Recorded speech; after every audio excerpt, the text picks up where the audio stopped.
तो नमस्कार दोस्तों, कैसे हैं आप सभी लोग। आई होप आप लोग बहुत अच्छे होंगे। और ये वीडियो बहुत ज़्यादा इंपॉर्टेंट उन लोगों के लिए भी है जो लोग स्मोक नहीं करते हैं, और जो लोग स्मोक करते हैं उनके लिए तो इम्पॉर्टेंट है ही, क्योंकि इस वीडियो को देखने के बाद आपके माइंड के अंदर एक बहुत ही हाई पावर वाली थिंकिंग बनने वाली है कि अब स्मोक छोड़ना है। तो आपको वीडियो पूरा देखना है। वीडियो को मैंने 3 पार्ट में डिवाइड किया। सबसे पहले मैं एक वीडियो दिखाऊंगा जिसमें आपको पता चलेगा कि कैसे जो स्मोक करने पे आपकी बॉडी अफेक्ट करती है, कैसे स्मोक करने पे डिजीज़ेस फॉर्म होती हैं, कैसे स्मोक करने पे कई सारे कैंसर्स फॉर्म होते हैं, कैसे स्मोक करने पे आपके अंदर कैसे कैसे चेंजेस हो रहे होते हैं, इसके बारे में आपको पता चलेगा। सेकेंड पार्ट में मैं बताऊंगा कि कौन से प्राणायाम आप कर सकते हैं घर बैठे बिल्कुल फ्री में। आप कैसे प्राणायाम कर सकते हैं जिसकी वजह से आप स्मोकिंग हैबिट्स को छोड़ सकते हैं। उसके थर्ड में बताऊंगा कि आप क्या क्या उपचार कर सकते हैं घर बैठे। घर में किचन में आप कई सारी चीज़ें इस्तेमाल कर सकते हैं इसी स्मोकिंग को कम करने के लिए, और स्मोकिंग से होने वाले डिजीज़ेस को भी ख़त्म करने के लिए आप घर बैठे ही चीज़ें कर सकते हैं, आपको बाहर जाने की ज़रूरत नहीं है। तो चलिए वीडियो शुरू करते हैं। सिगरेट स्मोकिंग एक ऐसा अमल है जिससे इंसान की पूरी बॉडी डैमेज होती है, मगर हमारी बॉडी में सिगरेट स्मोकिंग की वजह से जो पार्ट सबसे ज़्यादा डैमेज होता है वो हमारे लंग्स हैं। हमारे लंग्स में मिलियंस ऑफ एयर सैक्स मौजूद होते हैं जिन्हें एल्वियोलाई कहा जाता है। जब हम सांस अंदर लेते हैं तो एल्वियोलाई में मौजूद ऑक्सीजन एयर में से ब्लड में शामिल होती है, और जब हम सांस बाहर निकालते हैं तो ब्लड से कार्बन डाइऑक्साइड निकलकर एल्वियोलाई में जाती है, जहां से फिर ये बॉडी से बाहर निकाल दी जाती है। एल्वियोलाई तक एयर को लाने और बाहर निकालने के लिए लंग्स में एयरवेज मौजूद होते हैं जिन्हें ब्रोंकाई कहा जाता है। इन ब्रोंकाई की लाइनिंग में म्यूकस प्रोड्यूसिंग सेल्स मौजूद होते हैं जो म्यूकस प्रोड्यूस करते रहते हैं, जिसकी वजह से जब हम सांस लेते हैं तो एयर में मौजूद डस्ट पार्टिकल्स और माइक्रो ऑर्गेनिजम्स वगैरह इस म्यूकस में ट्रैप हो जाते हैं। इसके साथ साथ ब्रोंकाई की इंटरनल लाइनिंग के सेल्स की सरफेस पर हेयर लाइक प्रोजेक्शंस यानी सीलिया भी मौजूद होते हैं। ये सीलिया डायरेक्शनल मूवमेंट कर रहे होते हैं, जिसकी वजह से जो म्यूकस प्रोड्यूस होता है वो ऊपर की तरफ धकेला जाता है, ताकि म्यूकस के साथ जो डस्ट पार्टिकल्स और माइक्रो ऑर्गेनिजम्स अटैच हुए हैं वो भी बॉडी से बाहर निकल पाए। जब ये म्यूकस हमारे ट्रैकिया के करीब पहुंचता है तो हम खांसी के जरिए इस म्यूकस को लंग्स से बाहर निकाल देते हैं, मगर जब हम स्मोकिंग करते हैं तो 700 से ज़्यादा हार्मफुल केमिकल्स हम अपने लंग्स में भेज रहे होते हैं। ये केमिकल्स हमारे ब्लड में शामिल होकर पूरे जिस्म को नुकसान तो देते ही हैं, मगर इसके साथ साथ लंग्स को पूरी तरह डैमेज करते हैं। स्मोकिंग की वजह से जो साइड इफ़ेक्ट्स आते हैं वो स्लोली आते हैं, जैसे कि जब हम सिगरेट पीते हैं तो सिगरेट में मौजूद टार, जो कि एक harmful brown to black colour का सब्सटेंस है, वो हमारे लंग्स में इंटर हो रहा होता है, और ये सब्सटेंस स्टिकी नेचर का होता है, जिससे ये हमारे एल्वियोलाई और ब्रोंकाई में अटैच होकर इन्फ्लेमेशन कॉज करता है, जिसके नतीजे में हमारे एल्वियोलाई में इम्यून सेल्स इकट्ठा होना शुरू हो जाते हैं, और ये इम्यून सेल्स इन्फ्लेमेटरी रिस्पांस के नतीजे में एल्वियोलाई की वाल्स को भी डैमेज करना शुरू कर देते हैं, जिसकी वजह से एल्वियोलाई अपनी इलास्टिसिटी खो देती है। इस कंडीशन को एम्फेसीमा कहा जाता है। एम्फेसीमा के नतीजे में ऑक्सीजन और कार्बन डाइऑक्साइड की एक्सचेंज एल्वियोलाई में अच्छे से नहीं हो पाती, जिसकी वजह से स्मोकर्स को थकावट, सांस में कमी, वीजिंग और चलते वक्त दम घुटने वाली सिम्टम्स जाहिर होती हैं।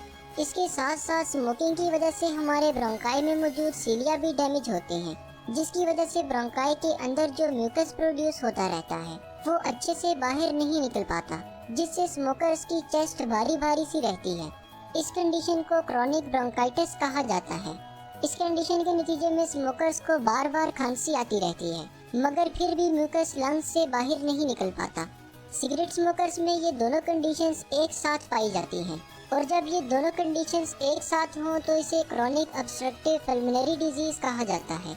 इसके अलावा स्मोकिंग की वजह से लंग कैंसर के चांसेस भी रहते हैं, यानी दुनिया में लंग्स कैंसर के 90% केसेस सिगरेट स्मोकिंग की वजह से होते हैं। और अगर आप एस्थमा के मरीज हैं तो स्मोकिंग एस्थमा को मजीद वर्स बनाता है।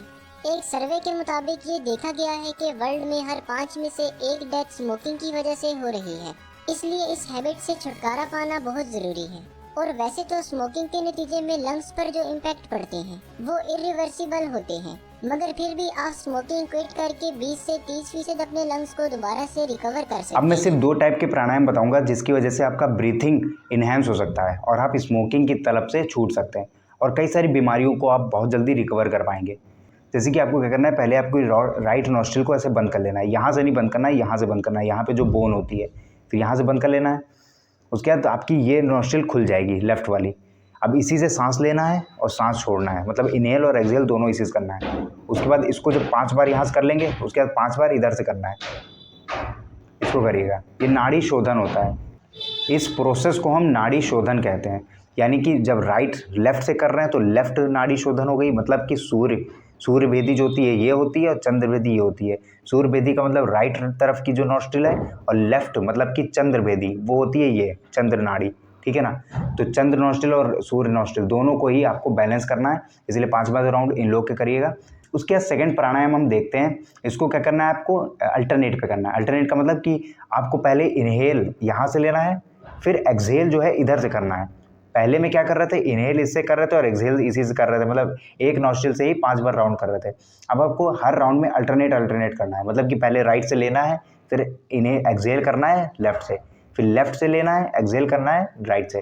पहले इससे लेंगे, इससे छोड़ेंगे, फिर इससे लेंगे, इससे छोड़ेंगे। तो इस तरीके की आप प्राणायाम ब्रीथिंग प्रैक्टिस कर सकते हैं।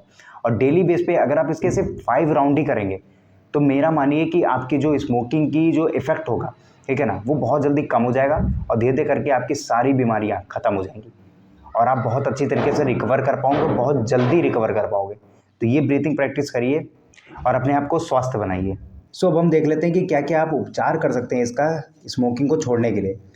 तो यार मैं ज़्यादा डिटेल में बात नहीं करूँगा इसके ऊपर, सीधे आपको किचन में जाना है और कहीं नहीं जाना है। किचन में जाके आपको 3-4 चीज़ें ढूंढनी है, ठीक है ना। अजवाइन हो गई, लौंग हो गई, अदरक हो गई, ये सारी चीज़ें ढूंढनी है और अलग अलग टाइम पे खानी है। जैसे अजवाइन है वो आप 1 चम्मच अजवाइन खा सकते हैं डेली बेसिस पे, ठीक है ना। जैसे लौंग है 2-4 लौंग, 5 लौंग पूरे दिन भर में आपको खानी है, एक एक करके जैसे भी करके आपको खानी है। अदरक हो गई, अदरक को क्या करना है, थोड़ा सा भूंज लेना है, ठीक है ना। उसके छोटे छोटे टुकड़े बना लेना है और उसको हमेशा जब भी खाइए, जब आपको लगे कि यार अब सिगरेट पीने का मन कर रहा है, अब थोड़ा फूकने का मन कर रहा है, तो सीधे आपको अदरक की वो छोटी छोटी गोलियाँ जो बनाई आपने वो खा लीजिए। तो ये सारे उपचार आपके किचन में ही मिल जाएंगे, बाहर आपको जाने की ज़रूरत नहीं पड़ेगी ना इतना सारी। और भी कई सारे होते हैं, अश्वगंधा हो गया और तुलसी हो गया। तुलसी की पत्तियाँ भी आप डेली बेसिस पे 5-6 तो खाइए, 10-20 तो खाइए, ठीक है ना। और नीम की पत्तियाँ भी आप 2-3 खाएंगे ना, इतनी ज़्यादा कड़वी होती है ना कि आप स्मोकिंग करना तो छोड़ ही देंगे, सही बात है। और कई सारे ऐसे ही उपचार होते हैं, आप इसको करके देखिए पहले भी, ठीक है ना। ये थोड़ी बहुत जो मैंने बताई है इनको करके देखिए और प्राणायाम करके देखिए, और बाकी आप समझ तो गए पूरी अच्छी तरीके से स्मोकिंग के बारे में। तो आप छोड़ दीजिए स्मोकिंग करना और पूरे इंडिया को नो स्मोकिंग बना दीजिए दे करके। मिलते हैं किसी अगले वीडियो में, तब तक के लिए बाय बाय, नमस्कार।